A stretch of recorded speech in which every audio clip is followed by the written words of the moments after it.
Hi ಎಲ್ರಿಗೂ ನಮಸ್ಕಾರ. ನೀವು ನೋಡ್ತಾ ಇದ್ದೀರಾ ಸ್ಪೀಡ್ ಪ್ಲೇಸ್ ಕರ್ನಾಟಕ. ನಾನು ನಿಮ್ಮ ಮಂಜು ಗೌಡ. ಮೊನ್ನೆ ಇನ್ನು RCBಯ ಮೊದಲ ಮ್ಯಾಚ್ ಮುಗಿದಿದೆ. ಹಾಲಿ ಚಾಂಪಿಯನ್ಸ್ ಆಗಿರುವಂತಹ 2024ರಲ್ಲಿ ಕಪ್ಪನ್ನಾಗಿದ್ದಂತಹ KKR ಟೀಮ್ನ ವಿರುದ್ಧ ಒಂದು ಭರ್ಜರಿ ಬೌಲಿಂಗ್ ಪ್ರದರ್ಶನ, ಭರ್ಜರಿ ಬ್ಯಾಟಿಂಗ್ ಪ್ರದರ್ಶನದ ಮೂಲಕ RCB 2025 ಅಂದರೆ ಸೀಸನ್ 18ರ ಮೊದಲ ಪಂದ್ಯದಲ್ಲಿ ಶುಭಾರಂಭವನ್ನು ಮಾಡುವ ಮೂಲಕ RCB ಅಭಿಮಾನಿಗಳಿಗೆ ಒಂದು ಖುಷಿಯ ವಾತಾವರಣವನ್ನು ಈ ಸೀಸನ್ನಲ್ಲಿ ನಿರ್ಮಾಣ ಮಾಡಿಕೊಟ್ಟಿದ್ದಾರೆ ಅಂತಲೇ ಹೇಳಬೇಕು. ಯಾಕಪ್ಪ ಅಂತಂದರೆ ಪ್ರತಿ ಬಾರಿ ಕೂಡ ಮೊದಲ ಮ್ಯಾಚನ್ನು ಸೋತಾಗ ಅಭಿಮಾನಿಗಳಾದಂತಹ ನಾವು ಸಿಕ್ಕಾಪಟ್ಟೆ ಖುಷಿಯಲ್ಲೇ ಅದನ್ನು ರಿಸೀವ್ ಮಾಡಿಕೊಂಡು ಫಸ್ಟ್ ಮ್ಯಾಚ್ ದೇವರಿಗೆ ಅಂತ ಬಿಟ್ಕೊಡ್ತಾ ಇದ್ವಿ. ಆದರೆ ಈ ಬಾರಿ ಆ ದೇವರಿಗೆ ಬಿಟ್ಕೊಡುವಂಥ ಕೆಲಸವನ್ನು ಬಿಟ್ಬಿಟ್ಟು ನಾವೇ ಗೆದ್ದು ನಾವೇ ಖುಷಿ ಪಡುವಂಥ ಕೆಲಸವನ್ನು ಮಾಡುವಂತಹ ಸ್ಥಿತಿಗೆ RCB ಟೀಮ್ ನಮ್ಮನ್ನು ಕರೆದುಕೊಂಡು ಹೋಗಿತ್ತು. ಮೊದಲ ಮ್ಯಾಚ್ ಅದ್ಭುತವಾಗಿ ಆಡುವುದರ ಮೂಲಕ ವಿನ್ ಆಗಿದ್ದಾಯಿತು. ಇದೀಗ ಮುಂದಿನ ಮ್ಯಾಚ್ಗಳ ಮೇಲೆ RCB ಅಭಿಮಾನಿಗಳು ಗಮನವನ್ನು ಇಟ್ಟಿದ್ದಾರೆ. ಆದರೆ ಈ ಮ್ಯಾಚ್ನಲ್ಲಿ 36 ಎಸೆತಗಳಲ್ಲಿ 59 ರನ್ಗಳನ್ನು ಗಳಿಸುವ ಮೂಲಕ 4 ಬೌಂಡ್ರಿ 3 ಸಿಕ್ಸರ್ಗಳನ್ನು ಬಾರಿಸಿದಂತಹ ವಿರಾಟ್ ಕೊಹ್ಲಿ ಅವರ ವಿಚಾರವಾಗಿ ಒಂದು ಇಂಟ್ರೆಸ್ಟಿಂಗ್ ಸುದ್ದಿಯನ್ನು ನಾನು ನಿಮಗೆ ಹೇಳೋದಕ್ಕೆ ತಂದಿದ್ದೇನೆ. ಏನಪ್ಪ ಆ ಇಂಟ್ರೆಸ್ಟಿಂಗ್ ಸುದ್ದಿ ಅನ್ನೋದನ್ನು ನಾವು ನೋಡೋದಾದರೆ, IPL ಆರಂಭ ಆದಾಗಿನಿಂದ ಈ ಸೀಸನ್ನವರೆಗೂ ವಿರಾಟ್ ಕೊಹ್ಲಿ ಅವರ ಗ್ರಾಫ್ ಹೇಗೆಲ್ಲ ಅಪ್ ಆಯಿತು, ಸೆಂಟರ್ನಲ್ಲಿ ಯಾವಾಗ ಡೌನ್ ಆಯಿತು, ಇವಾಗ ಅವರ ಗ್ರಾಫ್ ಹೇಗಿದೆ ಸಂಭಾವನೆಯ ವಿಚಾರದಲ್ಲಿ ಅನ್ನೋದನ್ನು ನಾನು ನಿಮಗೆ ಹೇಳ್ತೀನಿ. ಅದರ ಜೊತೆಗೆ ಪ್ರೆಸೆಂಟ್ ಅವರು ಪಡಿತಾ ಇರುವ ಸಂಭಾವನೆಗೆ ಎಷ್ಟು ಟ್ಯಾಕ್ಸನ್ನು ಕಟ್ತಾ ಇದ್ದಾರೆ ಅದನ್ನು ಕೇಳಿದ್ರೆ ನಿಜವಾಗ್ಲೂ ನಿಮ್ಗೆ ಅಚ್ಚರಿ ಆಗುತ್ತೆ. ಅದನ್ನು ಕೂಡ ನಾನು ನಿಮಗೆ ಹೇಳ್ತಾ ಹೋಗ್ತೀನಿ ಈ ವಿಡಿಯೋದಲ್ಲಿ. 2025ರ ಸೀಸನ್ ಈಗ ನಡೀತಾ ಇದೆ. ಈ ಸೀಸನ್ನಲ್ಲಿ 2025ರ ಸೀಸನ್ನಲ್ಲಿ ಸಾಕಷ್ಟು ಜನ ಆಟಗಾರರು ಸಾಕಷ್ಟು ಟೀಮ್ಗಳಲ್ಲಿ 20 ಕೋಟಿಗೂ ಅಧಿಕ ಒಂದು ಸಂಭಾವನೆಯನ್ನು ಪಡೆದುಕೊಳ್ಳುವ ಮೂಲಕ IPLನ್ನು ಪ್ಲೇ ಮಾಡ್ತಾ ಇದ್ದಾರೆ. ಆ ಪ್ಲೇಯರ್ಗಳ ಲಿಸ್ಟ್ನಲ್ಲಿ ವಿರಾಟ್ ಕೊಹ್ಲಿ ಅವರು ಕೂಡ ಇದ್ದಾರೆ. ಆದರೆ ವಿರಾಟ್ ಕೊಹ್ಲಿ ಅವರು IPLನ ಆರಂಭ ಮಾಡಿದಾಗ ಅವರ ಸಂಭಾವನೆ ಎಷ್ಟಿತ್ತು ಗೊತ್ತಾ? 2008ರಿಂದ 2010ರವರೆಗೆ IPLನಲ್ಲಿ ವಿರಾಟ್ ಕೊಹ್ಲಿ ಅವರು ಪಡೆದುಕೊಂಡಂತಹ ಸಂಭಾವನೆ ಕೇವಲ 12 ಲಕ್ಷ ರೂಪಾಯಿ ಆಗಿತ್ತು. ಅದಾದ ನಂತರ 2010ರ ನಂತರ ಅಂದರೆ 2011-13ರ ಅವಧಿಯಲ್ಲಿ ಅವರ ಸಂಬಳ ವೇಗವಾಗಿ 12 ಲಕ್ಷ ಇದ್ದಿದ್ದು 8,28 ಲಕ್ಷದವರೆಗೂ ಬಂತು. ಅದಾದ ನಂತರ 2014ರಿಂದ 17ರವರೆಗೆ ಅವರ ಸಂಬಳ 12.5 ಕೋಟಿಗೆ ಬಂತು. ಇದರ ಜೊತೆಗೆ 2018ರಿಂದ 2021ರವರೆಗೆ ಅವರ ಸಂಬಳ 12 ಕೋಟಿಯಿಂದ 17 ಕೋಟಿಗೆ ರೈಸ್ ಆಯಿತು.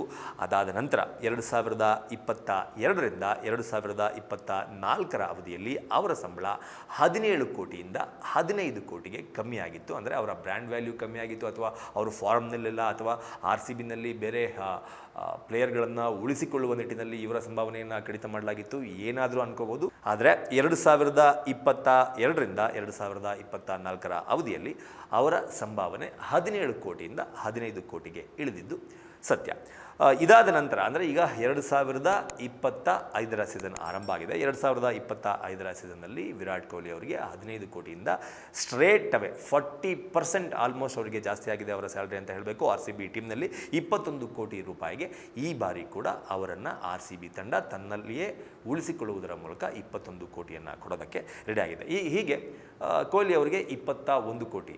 ಅಬ್ಸರ್ವ್ ಮಾಡಿ, 12 ಲಕ್ಷದಿಂದ ಸ್ಟಾರ್ಟ್ ಆಗಿದ್ದು 2008ರಲ್ಲಿ 2025ರ ಅಷ್ಟೊತ್ತಿಗೆ ಅವರು ಒಂದು ಸೀಸನ್ಗೆ 21 ಕೋಟಿ ರೂಪಾಯಿ ತೆಗೆದುಕೊಳ್ಳುವಷ್ಟು ಅವರ ಗ್ರಾಫ್ ಏರ್ತಾನೆ ಬಂದಿದೆ 2008ರಿಂದ.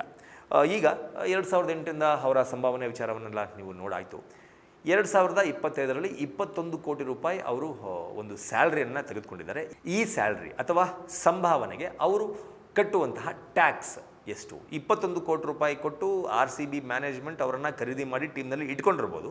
ಆದರೆ 21 ಕೋಟಿಯಲ್ಲಿ ಅವರ ಅಕೌಂಟನ್ನು ಸೇರುವ ಮೊತ್ತ ಎಷ್ಟು ಅನ್ನೋದನ್ನು ನಾವು ನೋಡೋದಾದರೆ ಸುಮಾರು 8.19 ಕೋಟಿ ರೂಪಾಯಿಯಷ್ಟು ಟ್ಯಾಕ್ಸ್ ಕಟ್ಟಾಗತ್ತೆ.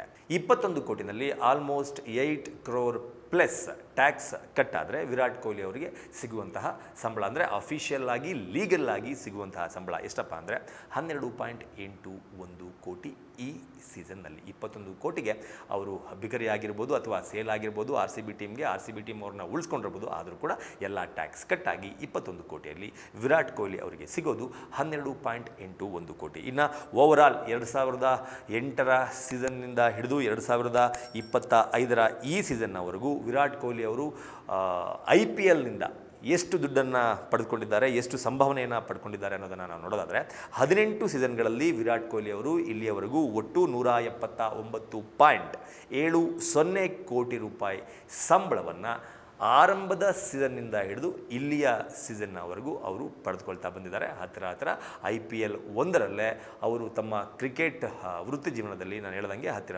200 ಕೋಟಿ ರೂಪಾಯಿ ದುಡ್ಡನ್ನು ಕೇವಲ IPL ಫ್ರ್ಯಾಂಚೈಸಿ ಕೊಟ್ಟಂತಹ ಸಂಬಳದಿಂದಾನೇ ವಿರಾಟ್ ಕೊಹ್ಲಿ ಅವರು ಪಡ್ಕೊಂಡಿದ್ದಾರೆ. ಏನಿಸುತ್ತೆ ನಿಮಗೆ ವಿರಾಟ್ ಕೊಹ್ಲಿ ಅವರ IPLನ ಈ ಸಾಧನೆ, ಅವರ ಒಂದು ಗ್ರಾಫ್ಟನ್ನು ನೀವು ನೋಡಿದಾಗ ನಿಮಗೆ ಏನನ್ಸುತ್ತೆ? ಅವರ ಸಂಭಾವನೆ ವಿಚಾರದಲ್ಲಾದರೂ ಆಗಿರ್ಬೋದು, ಅವರ ಆಟದ ವಿಚಾರದಲ್ಲಾದರೂ ಆಗಿರ್ಬೋದು, ಅವರ ಬ್ರ್ಯಾಂಡ್ ವ್ಯಾಲ್ಯೂ ವಿಚಾರದಲ್ಲಾದರೂ ಆಗಿರ್ಬೋದು ಅನ್ನೋದನ್ನು ಕಮೆಂಟ್ ಬಾಕ್ಸ್ ಮೂಲಕ ತಿಳಿಸಿ ಅಂತ ಕೇಳ್ಕೊತಾ ಈ ವಿಡಿಯೋನ ಮುಗಿಸ್ತಾ ಇದ್ದೀನಿ. ನಮಸ್ಕಾರ. Speed plus Karnataka.